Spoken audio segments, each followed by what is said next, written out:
then if that's okay. Have we got my slides okay? Excellent. So good morning, everybody. Thanks for coming along. This is the Data Protection and Cyber Security in the Charity Sector webinar, and it's being jointly hosted by myself from Heaward Solutions, colleagues from Clyk and the West Midlands Cyber Resilience Centre. And I'll do some proper introductions in just a second. So, presenter today, so I'm Andrew Heaward, I'm Managing Director of Heaward Solutions. We're a specialist not-for-profit consultancy. We have Michelle from the West Midlands Cyber Resilience Centre, Director of the Centre. We have Ben and Emma from Clyk. Clyk are a specialist IT provider doing sort of managed IT services amongst a whole host of other things with quite a bit of experience in this space. And what we're going to be doing today is I'm going to do a relatively quick introductory set of slides where I'm going to talk about data and the way in which you use data in the not-for-profit sector. And hopefully that will provide a really good background for us then to get into some presentations from Michelle and from Ben and Emma, really more about the cyber security data protection side of it. So hopefully it'll all fit together really quite nicely. So if you're ready, I'm going to kick off with my slides. Go past the title, you know about that. So I want to start by talking about the not-for-profit cycle. Now, not-for-profits, and those of you in the room from the not-for-profit sector will completely understand this. There is a distinct cycle in your world where you start with fundraising because you can't do anything without the money.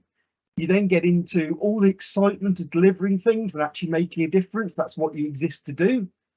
But actually then what you need to be doing along the way is to be monitoring that information, actually finding out what you're doing, making sure that you're actually doing what you thought you were doing and evaluating your impact, because that lets you adapt and lets you change and see where you want to go, which leads you straight back into fundraising.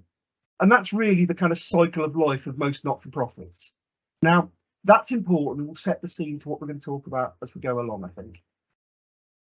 So, service delivery, fundraising, monitoring, evaluation. As you've seen from the previous slide, these things are intimately connected, and your success as an organisation relies on bringing those things together really well. And as you'll discover in a moment, they're all about data. And that's really the setup for the what we're going to talk about in a minute. Fundamentally, monitoring evaluation leads to fundraising, leads to service delivery, and leads us right back to monitoring and evaluation. And there's a data stream right through the heart of all of those things. And if we think about it, when we get into fundraising, whether we're bidding or going out for donors or any other kind of fundraising, really, you're setting targets. You're saying this is what we're going to do with the money. Be it whether you're setting up key performance indicators or doing targeting some other way. You're very much saying this is what we're going to do. Then actually your funders, whether that's a grant funder, they're going to want a grant report. They're going to want you to say, what did you do with the money? Did we do what we said we were going to do? What have we learned from it? That's all about data. And your, be it sponsors or corporate donors or individual giving, all of these people want to know what difference their money's made. So that's all about data as well. So it's really, really important that we actually get effective management of data in place. If we don't have that, the whole system fails, that whole cycle fails. And that's why this presentation, this webinar is so important, actually. So let's talk. I've used monetary evaluation. I've talked about it a little bit. I'm just going to very quickly define it. And, M&E, monitoring evaluation. Well, monitoring, that's all about collecting management information, things that track your performance against your indicators, whatever language you want to use, targets, goals, as long as it's something you want to do and there's some data linked to it that you can actually make sense of it, that's the information that you're monitoring as you go along. It might be attendances, it might be survey responses, it could be all sorts of things. And then the evaluation bit, that's the making sense of it. That's actually saying, what were our inputs? So inputs, these are your funding coming in, the activity you're doing. What are our outputs? Number of people who turned up to a session, perhaps, something like that. And then you get into the ones that people get really excited about, but are much harder. What are our outcomes? So outcomes, that's actually what's different. What someone learned from attending your workshop, how's that made them feel different that day? And the important stuff, the really important stuff, is the impact. How has your work, how has that experience of those participants changed the world? How's it changed their world? So there's a whole bundle of data in amongst those things, and we're going to dig into that in a fair bit more detail in the next few minutes. There's really 4 stages to data. So I'm going to look at my other screen so I can read it more easily from there. But effectively, we've talked about inputs, outcomes, and impact. And what you've got here is a slightly better description of them. But what I want to make the point here is you can't have one without the other. They flow into each other. And one of the biggest mistakes I see people do is just gathering information about outputs. Yeah, outputs are meaningful. Number of you turn up to a session, but actually it tells you nothing about what you're achieving. It just means people have been involved, typically. So, you know, it really is those outcomes and impact that matter. Let's dig a bit further. So we talked a lot about data. Let's talk about the data that you are holding. And I'm guessing any not-for-profit will hold all of this, if not more. Yeah. So the kind of things you might have information available inside various systems, from manual things to more complicated things, and we'll talk a bit about that. We'll have names of people. We might have dates of birth. We'll probably have address and other contact information, typically at least email. We might have medical information. If you're a sports coaching group, you'll know whether a child in your group has asthma, because you need to know that stuff. You might have actually not only the contact information for participant, but an emergency contact details as well. So you might have third parties data there potentially. You'll have records of services people receive. Now, for a lot of organisations, that might be relatively vanilla information, but for some not-for-profits, that could be hypersensitive. I did some work last year with a sexual health charity. Now, you know, as individuals, you wouldn't want that data going into the wild. So all sorts of things there. You might have family information, how many children someone's got. You might, if you're talking about donors, you might have donation history, which begins to include financial information. You might have survey responses, and then the list just goes on and on and on. And I think from a GDPR perspective, the point I want to make here is that all of this information is pretty much personal information under GDPR, and some of it would be classed as sensitive data, so actually requires a higher standard. So it's really, really important that you get the right consents when you collect data and you manage your data really well. And I think Michelle and Ben and Emma will give us some really good hints on perhaps how to do that as we go along. And let's think about what you're using that data for. And again, this list is massive. So you've got all the service delivery stuff. So you're thinking about, you know, your beneficiaries and actually, you know, what's going on, how are we tracking them, how are we gathering that input and output and outcome and impact information. We've got partner organisation and, you know, how we got that. So, you know, what relationships have we got that we need to manage there, and what feedback. And actually, you might even have a data sharing relationship there where you've got a legal agreement. Certainly organisations that work with the NHS will occasionally have those in place. And that's potentially quite sensitive stuff. You'll also have more mundane stuff, supplier relationships. You'll have stuff that relates to codes of conduct. You know, if you're CQC or Ofsted registered, there'll be all sorts of information about that. So there's this data flowing from all sorts of sources in your service delivery. Then you've got data about your people who run the organisation with you, staff, volunteers. At the very least, it'll be contact information. It might be a whole load of other stuff. You'll have data used for marketing that you're going to be needing for promoting your work. You know, what have you achieved? You're going to have stuff about how you recruit new supporters. There's a kind of supporter pipeline. If you're into high net worth or medium net worth giving, then you might have a kind of relationship map tracking and kind of warming up process in place, and you'll be tracking that. You might be doing lobbying work and need data for that. Then you'll have finance and fundraising information showing your funders you did what you said.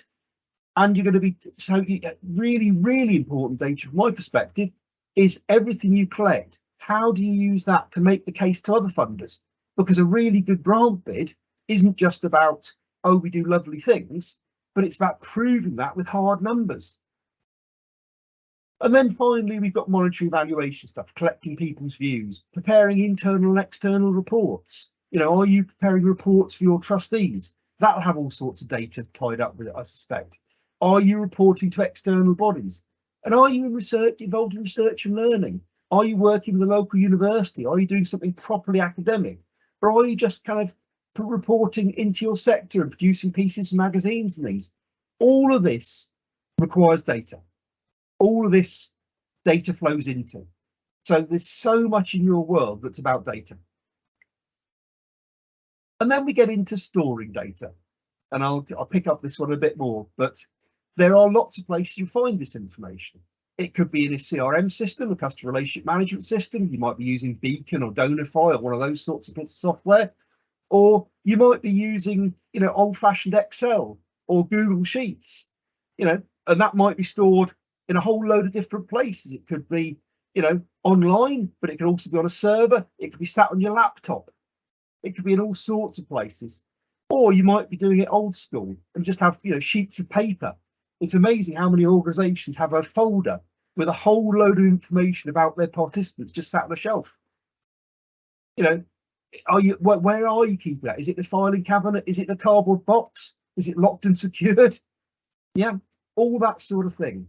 And then you've got survey data that you're going to be collecting. So you might be using Google Forms or SurveyMonkey. So there's a huge amount of ways you'll be collecting and storing that data. And I think the piece of advice I want to give you here is digital data collection, certainly from a running an organization perspective, and digital storage can save you a massive amount of time and effort. But, question yourself always, it doesn't matter whether you're talking about hard copy stuff or digital stuff, is your data safe and is it backed up? Are you actually looking after that data, or is it just a kind of sat in a pile under your desk or the digital equivalent to that? So this is my last slide. So we're handing over to Michelle in a moment, but I want to just pick up on a few data issues that we come across all the time. So not-for-profits have got a horrible habit of rushing into service delivery without a clear plan for their monitoring evaluation. Because you know what, you get the money and you want to get out and make a difference, because that's what you exist to do. So that's a real challenge and a bit of a trap you've got to watch out for. As a result, monitoring evaluation is not a priority, so it's done in an ad hoc way, and that can lead to all sorts of other problems. You might have different people collecting data for you, and because you've got different volunteers doing it, they've all found their own unique ways of doing it. The problem with that is when you try and make sense of it, actually none of it's compatible. So watch out for that. Data's being collected, but it's not being labelled or stored well. I did a piece of work for a social enterprise only a few months ago, and I ended up with a huge amount of data. I couldn't work out what data belonged to what sessions or activities and so on. It makes the data collection pointless if you don't get that right. You might not be using, or you might be making poor use of academically evaluated tools. There's a whole load of them out there. It's a bit of a minefield, but it's an area where you can make a real difference to your monitoring evaluation by using tools that other people could say, we know that's valid, rather than just making up questions yourself. Monitoring can be so poor that management data isn't consistently available, or it's available 6 months in arrears. You want that data the day after a session happens. You want to know the trends in your activities. How can you manage an organisation well if you don't have the data to do that?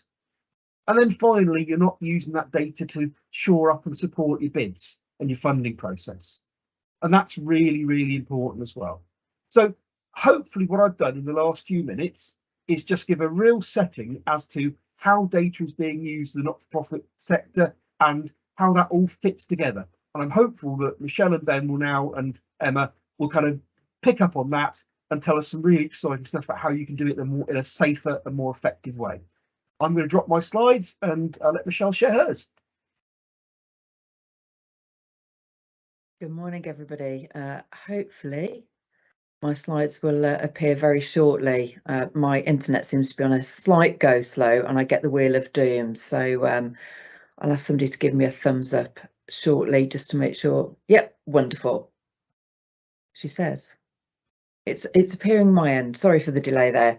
Good morning, everybody. So, as Andrew said, my name is Michelle Ohren. I'm a director of the West Midlands Cyber Resilience Centre, but I'm actually a serving detective inspector within West Midlands Police. And I'm just going to go through a few bits and pieces about why it's important for charity and not-for-profits to sort of understand where they fit into things, and hopefully give you some sort of takeaways as well. I know that time is a little short, so I'll whiz through some of these, but basically this is the reality of the threat to the economy. And a lot of people say, well, we're not for profit, we're charity, where do we fit in? But you all have money, and ultimately all of the data that you hold has a value to the criminal, because they don't care where they get that information from. And as a result, the government have realised that law enforcement really needs to work in partnership, because some of the people committing these crimes could be in other countries. And so by trying to spread the message, get out some of the information that we are imparting to you all today, we can start people on that journey and understanding, really. What I would say is it's actually a tier 1 national threat to the UK economy. So that's how seriously the UK government are taking things. And you may have seen more recently, the National Cybersecurity Centre have been putting out adverts on radios and things like that around sort of little ways and wins that you can get. So this is ransomware attack, and actually that is the screen that back in 2017 the NHS found. And you'll see there the cost of that attack for the NHS was £92 million, and that's not taken into account the personal effect that it has on individuals who have appointments cancelled, who can't have treatment because everything has to be delayed. Now, you think that, well, it was 2017, they've improved. Over the course of the last 6 months, NHS have been targeted again, NHS 111, NHS Scotland. So they will come back time and time again. And so this is why it's really important. We've had recently a incident within the West Midlands which cost a hospice £17,000 because somebody received an email purporting to be from Microsoft asking them to change their details. They did, and then they sent a follow-up saying, we need that information in order to secure your account for you. They released that information, and as a result, they were then diverting emails and putting on email rules. So it is something that can happen to anybody really easily without you always thinking about it. So this is where I'm not going to read, as said to Liz, Jenny, you missed it. My investigation skills are far better than my PowerPoint, so I'll whiz through these for you. But you are really, really vital as charities and not-for-profits because you have to have that partnership working. And quite rightly, you want to get your funding, as Andrew said, and you want to make a difference and you want to make a change. But any sort of attack on you and your organisation can be really devastating, not only for you as an organisation, but for the people that you support and you help as well. There's nothing worse than you having potentially safeguarded somebody, and then 6 months later, because you've had a breach on your system, you're having to go to them and go, actually, we have compromised your data, we've compromised your current safe location, and we've got to upheave you and move you yet again. And of course, if that gets out in the public, it can mean that it starts undermining public confidence and therefore people supporting you with what you're trying to do. So the latest survey shows that 30% of UK charities have identified an attack in the last 12 months. And what I'd say is actually this doesn't include organisations where they don't have the ability to even identify whether they've had an attack or not. So although the figures are there, we have to be mindful of that as well. And there's been 38% negative impact on service. So why are you sometimes more vulnerable than businesses? You've got a lot of staff, you've got part-time, you've got volunteers, you've got people doing a little bit of everything as and where they can. You've only got a small pocket of money, and you've got to make really big decisions on where you're going to spend that money. And sometimes the taking staff away to have them properly trained or to actually invest financially can sometimes be seen as something that isn't as worthwhile to do as perhaps it should be.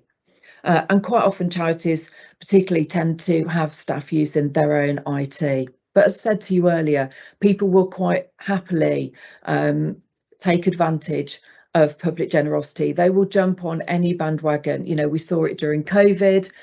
We've had it with the energy crisis. You will see people saying, contact us, fill in this form and you'll get you £250 off the government, when actually you'll get that without filling the forms. But they will send this out so many times, people see it so often, they think they actually have to do it.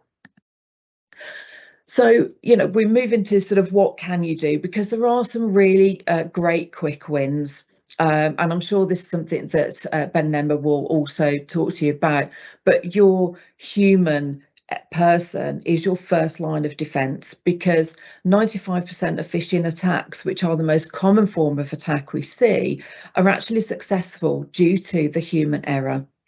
We're all busy, we're all multitasking, we're all picking the kids up, checking our emails at the same time, and we don't always think about what we're doing. So being aware of what to look out for can be really important. So that education piece, I always feel like stand on a bandwagon going education, education, education, but it is so important to get that messaging out. And not just when people first start. There's a line in the handbook saying we want you to have a secure password. What does that actually mean? So the National Cybersecurity Centre recommends that you use 3 random words. And so you can have something like I've put there, headphones, jumper, desk, but the best thing to do is actually use a more complex way where you add in special characters, numbers, upper lower cases and things like that. And the longer the word, the better. And we say quite again and again, this is something so often that people don't understand, because they'll say, well, nobody knows my child's name or date of birth, I'll use that, that's a great password, or the dog. But actually, they're all over social media, it's all over their profile, they're checking in to public places, saying happy 10th birthday to their child and all sorts of things. So all that information actually is really easy to gather with social engineering. So it's really important people understand what a strong password is, what your expectations are, and the repercussions of them not using a strong password and reusing passwords as well. Again, people say, well, that means I'm going to end up with, you know, 300 different passwords, because we need password for everything. I'm never going to remember it. And so what we'd say, there are a number of password managers out there. You know, Google and Apple do them, Samsung has one, but there are also apps out there that you can use, or passkeys. So it's certainly worth doing some research around those. And of course, we've got biometrics. I think people are getting far more used to that sort of thing now with the use of mobile phones, you know, whether that be your face or your fingerprint. So I'm not sure how clearly that can come up on people's screens. So hopefully you can see that. But this is actually a Hive table that's been put together. And what it does, it shows the time it will take a hacker to brute force your password. Now, obviously, this was last year. And technology, AI, everything changes and affects that. But at the moment, most people say, well, you need to have one that's at least 8 characters long. Well, if you have eight characters long, sorry, just go back to that, and you add in all of the complexity, you're still looking at it taking a matter of minutes for somebody to brute force that. So that's how important it is to ensure you've got a secure password system. What is your policy? And just make sure your staff know that as well. And of course, we've got multi-factor authentication. Again, you can have this by downloading authentication apps. You can get one-time passwords that are often used by Amazon, PayPal, or your banking, things like that. And also, it's worth noting that Facebook, WhatsApp, Instagram, all of them have multi-factor authentication on it as well. So if somebody is trying to get into your system, you will get the notification that you've requested a passcode. If that happens, you know then that your password has been compromised and you need to go in and look to change that. But more importantly, you can prevent somebody from gaining access. Now, there was recently, you may recall here in Uber, had been compromised, and what they did was they actually kept, they had multi-factor authentication on it. The person whose password they managed to obtain, what they did was they just kept constantly sending out a request for the MFA to authorise and approve access, and they denied it, and after so many hours of receiving it, they got fed up of it and they just pressed the accept button. So again, it's things like that. If that sort of thing happens to your staff, whether it be in or out of hours, what is it that you want them to do? Who within your organisation do you want them to tell this is happening so that it can be picked up and dealt with?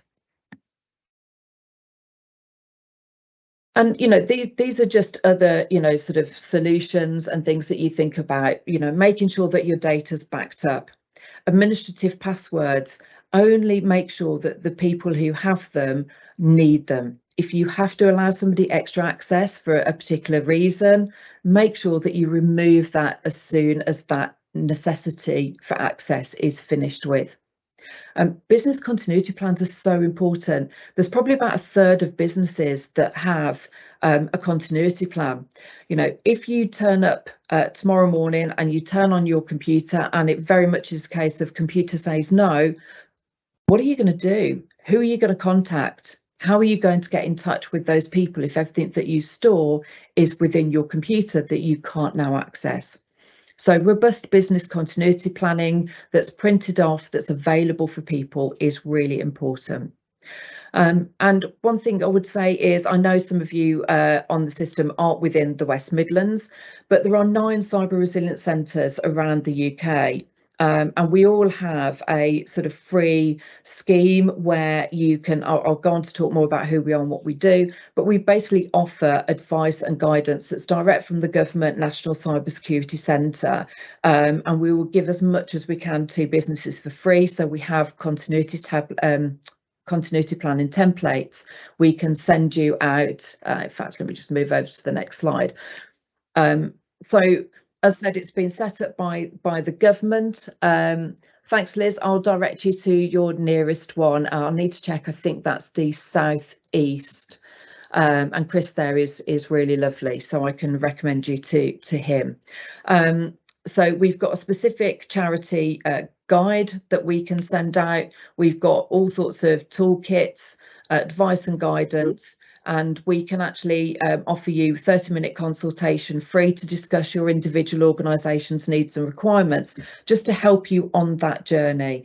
You know, there is only so much we can do, and that's why we have to work in partnership. So then you've got people like Clyk who can do, you know, the more technical aspects and support.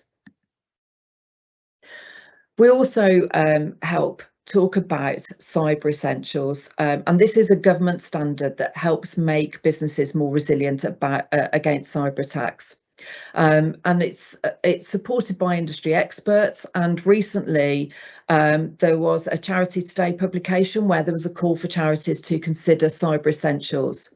There has been a funding stream recently for charities to help you receive this certification for free.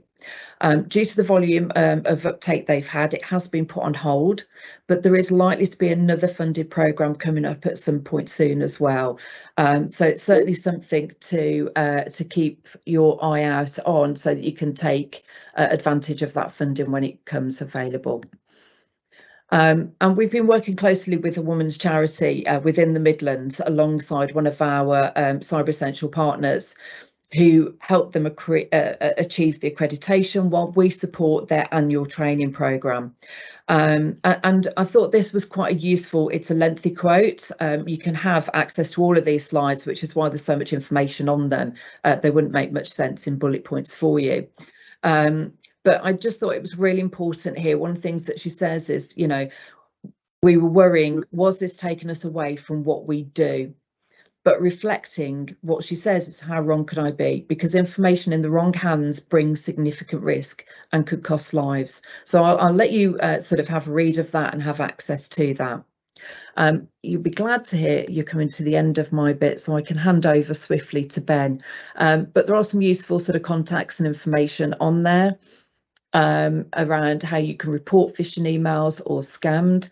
And a really useful website to look at is Have I Been Pwned?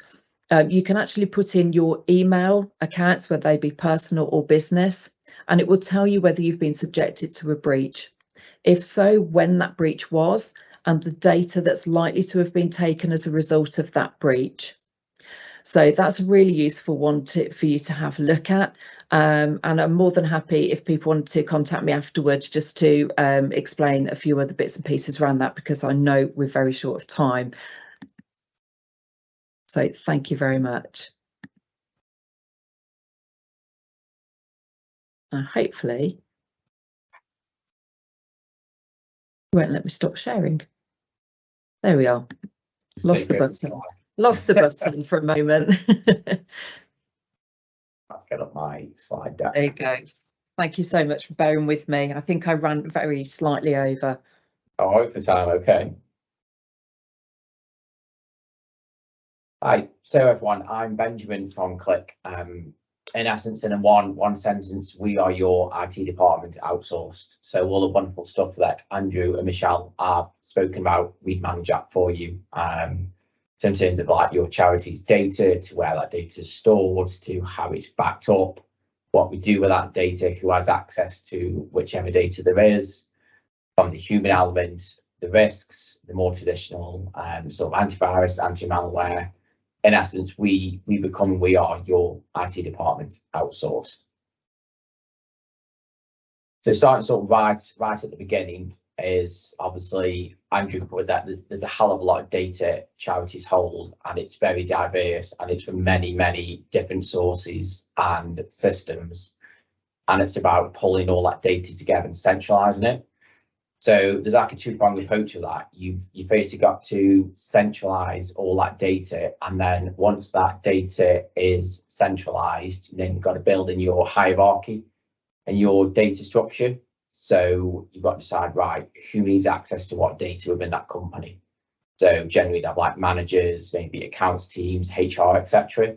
So you're going to build in that sort of resilience and that structure. And like Michelle said, these should be reviewed regularly to ensure that people who've got access to that data today, do they need it tomorrow, and so forth. Certainly for charities where they're collaborative with many different organisations, you can also then share that data externally with parties, and obviously invent things like time shared links, so it expires after so long, and again, access rights to make sure that you're only sharing data that's relevant for the amount of time that it needs to be shared. Moving forward, if you've got sort of accountants and bookkeepers, that's still obviously highly confidential data. You can set up all your permissions and roles for that to ensure that like your donor information and all that data is kept secure. So once you've done all that beautiful stuff and you've got all your data in one place and you've got all your hierarchy set up and you're happy with all the access rights, we've then got to think about backing up that data, but then also ensuring that that backup data is actually being tested and we know that it works. So to us, generally in the IT community, a backup is a fully isolated data set away from your main storage. To sort of in plain English, if you're using, say, SharePoint to store all your data, or Dropbox, then you'd have an isolated backup that has nothing to do with Microsoft, nothing to do with Google, nothing to do with Dropbox, etc. Totally separate away. If you're got more traditional infrastructure, the charity's got, say, a server, or maybe just a PC acting as a server, then you want to have that data then backed up locally on a separate drive, and then also cloud, totally away from the office, HQ, wherever you are. Make sure that data is, segregated away. So the broader picture is, again, like Andrew said, there's literally tons and tons of data everywhere. It could be PDFs, it could be Word, it could be Excel, but you've got to look at all the other data. If you're receiving sort of surveys in, donor information, quotes, all that sort of stuff, an email, it's like, right, is that email being backed up? Is that email being protected? So you've got to look at like all the data within the business, make sure it's all covered. So we sort of advise in, if you're using like CRM systems or bespoke ERP systems for charities, who's looking after that data. So we always check with your provider there. Are they backing up the data? How often they're backing it up? How available is that data? And again, when we sort of go on the journey with our clients, we're always questioning, right, who's actually responsible for that data? Where is it being housed? It's the big picture stuff of all the data everywhere will be looked after.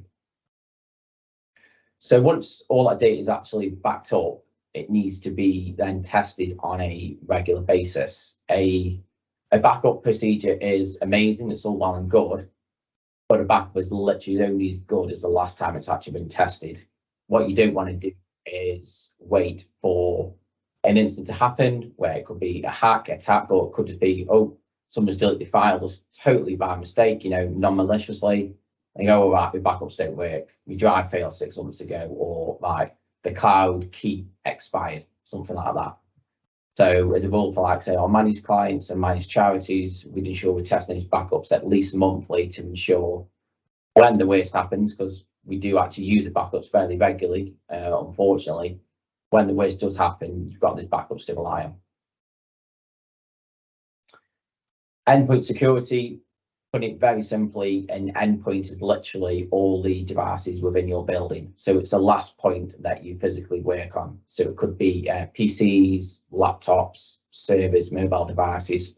It's devices within your charity's building, your HQ, work from home users. It's the actual endpoint device. So when I started off about 18 years ago within the IT sector, we used to get loads of, you probably all remember, you used to get loads of like viruses and annoying pop-ups and just a load of junk on your screen and all multicolored stuff and all sort of crazy stuff you'd see. But back then it was very much like, oh yeah, I'm just going to wreck your computer for fun. And that's as far as it went. It was annoying, you had to wipe everything, back up your data, and then you carry on. Whereas like the past 5-10 years or so, it's massively advanced now. You don't really get viruses anymore. Odd one or two you will see, it's not very many at all. But what you get is people being straight for the heart of the business, straight for the heart of the charity. They're going after your data. So the game's totally changed. So whereas endpoint does sort of involve the traditional antivirus that you should and would have always had, it's also like anti-ransomware, anti-rootkit, anti-malware, all that sort of stuff. It's a multi-layer protection to ensure the actual cyber side, so like the non-human side, you're protected as much as physically can be.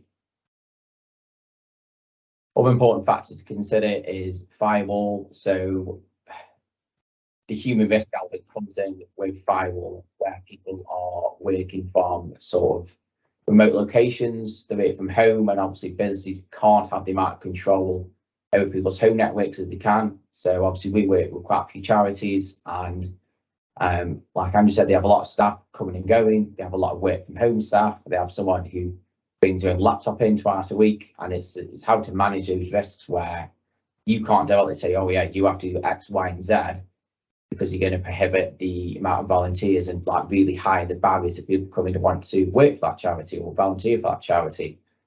But you have got to manage those sort of network risks. People going off to Starbucks, people going off to McDonald's, working on the Wi-Fi, and just educating them on how to best secure the devices.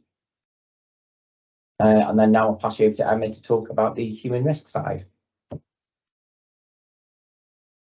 So I'm Emma. I'm also a director at Clyk.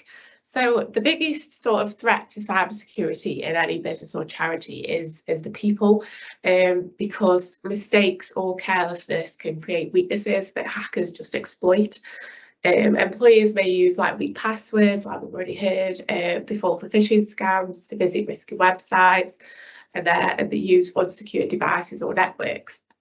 So to prevent these risks, we need to train your employees to recognise and avoid cybersecurity threats, and to establish rules for handling the sensitive information.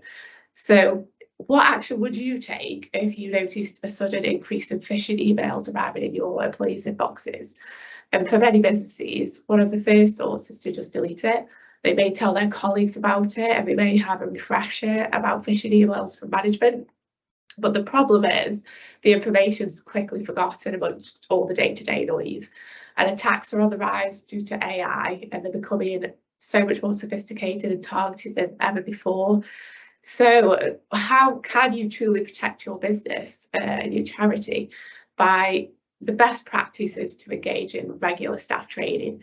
So through a human risk management service, we have one called Clyk Cyber Campus, and you're able to understand, reduce and monitor your employees' security posture at any one time. So we have ongoing security awareness training there, bite-sized sessions. These videos are fun and engaging, and the whole session only takes 10 minutes or less to do. There's phishing simulations. These are fake attacks to see how your staff react to them and identify if more training is needed. There's ongoing dark web monitoring that identifies stolen user credentials, when it happened, what data was leaked. We also can do policy management as well. This creates policies for you or uses your existing ones, and it can track staff signatures and automate reminders for you. So at the moment, we are actually offering a free gap analysis that outlines your business human knowledge gaps. We urge charities to take it. If anything, they will find out what they need to brush up on and ultimately help the business security. So we made it really affordable as possible because we know how tight charities' budgets are. It's priced at £5 per user per month, which hopefully is okay. Also, this is an example of the gap analysis here. It tests a range of cybersecurity areas, so training will be focused around all these areas. So it's not just within the workplace, it helps with security at home, public Wi-Fi, mobile device security, and the results are colour-coded to show where individuals need to improve. So the orange areas indicate low scores, and this means that training will be set up to address these areas first. And we also use the phishing emails as a way to test the awareness and understanding. So this one on the right here is a phishing email that we might send out. It looks like a legitimate email from Microsoft asking the recipient to update their password. However, if the employee were to enter their details, it would put all of their data at risk, including their sensitive company and personal information. So by using a gap analysis and phishing simulations, you can help your employees develop the skills and awareness they need to keep your company's data safe from cyber threats. And all of the data and the training from phishing emails constantly update your business's risk score. So the company in question here just started the process a few weeks ago and started on poor, and throughout it's already improved the score to average, which is fantastic. And if you'd like to know more about that, please get in touch. We're happy to sign you up for a free analysis. So thank you for listening, and I hope we've helped. Okay, thank you, everybody. That's hopefully been really useful. Ben, if you there you go, you've done it. So we've got a few minutes left now, about 9 minutes left of our slot. Happy for the three of us, or four of us, should I say, to take any questions and try and answer anything you might have. We will do a copy of this recording. We will be posting it online and making the link available. And obviously we'll try to promote this to small organisations who perhaps weren't able to make it today, because I think it's really useful and important information. But for those who are here, we're happy to try and answer any queries or questions. Excellent. Can I go? Of course you can. So thank you so much for your presentations. That was just really eye-opening. Oh my goodness. A little bit worrying, if I must say. I mean, we've only got a small team, but just what you're saying, it is quite frightening how someone can, you know, get into, because you just use the web the whole lot, like literally. I've just done my email, thank goodness, like my charity one's okay, but I did my Yahoo one. Oh my goodness, it came up with 20 breaches, and you think, oh, like what is all that about? Because Yahoo, you know. So but yeah, it's really interesting.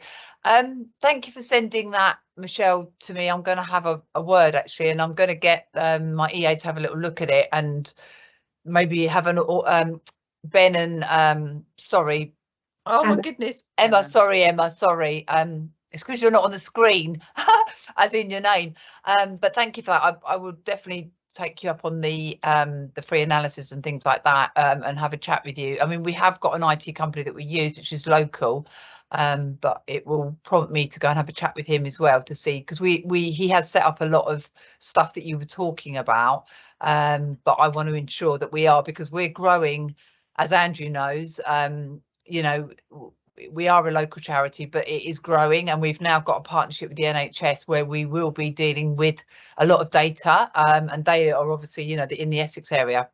So I want to ensure that we're all the boxes are ticked and all our data is protected. And we do, I deal with a lot of consultants as well that come under the charity umbrella, and they're dealing with a lot of client information. So this has brought it to the forefront. So I thank you very much, Andrew, for organising it. But it's so important, bearing in mind we're growing, and likelihood to potentially be a target in the future, I would say. So just want to say thank you. No questions from me, but there might be at a later date. I've taken lots of notes. I think it's important to say that it doesn't matter how big an organisation you are. You know, the literally the one-man band charities is as much at risk as anybody else. Yeah, totally, Andrew. Totally agree with you. Yeah, and actually, if you're looking at growing as well, it's nice to sort of have in the forefront of your growth, you know, right when we employ somebody, what are going to be our expectations? What policies have we got in place? What do I want them to do? You know, it's that whole sort of part and parcel of the onboarding process, and then that ongoing sort of commitment as well. A lot of people go, oh, well, it's in the handbook. The handbook, which people probably aren't going to read because they're trying to learn the job that they're doing and things like that. So it's a good, perhaps timely place for you. And like I say, your local CRC has got, we send out loads of free toolkits, advice, guidance, and there's like monthly newsletters, sort of bi-weekly, or they might do weekly sort of information sections as well. So maybe you'll get your first week with about passwords, your second backups, the third MFA. So you just sort of get drip fed little bits of information as well. But, you know, our motto really is very much that security is everyone's responsibility. So hopefully that will help you as well. No, that's brilliant. Can I just ask, is there any chance we partner up with a lot of different local charities? Is it all right if I share this presentation, Andrew, or the link? Is that okay? Because especially with different partners we work with, East Light in Braintree, and in Colchester, there's a lot of quite small local charities that would really benefit from something like that. So if it's okay if I can share it, that would be great. Absolutely, Liz. I mean, I'm sure all three of us, as well as anybody who's been here today, will hopefully be sharing the video and, you know, getting it out there as much as we can over the next few weeks. So yeah, you're very welcome to. The whole goal of this session is to be helpful. Yeah, no, brilliant. Yeah, really appreciate it as well. Thank you. I'll let Jennifer go back in, otherwise I'll take up the whole session. So I'm going to zip it now.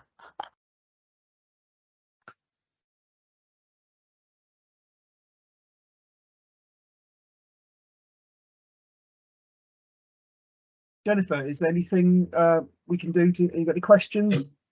No, I just found the whole presentation very interesting. Like Liz, I'm now having a slight panic, but that's the way it should panic. be. Just deal with it. Just deal with it, yeah. But no, it's absolutely brilliant presentation. So thank you very much, guys. Thank you. You're really welcome. Well, if everybody's done, it's 10:57, so we're pretty much bang on time. I'll say thank you very much.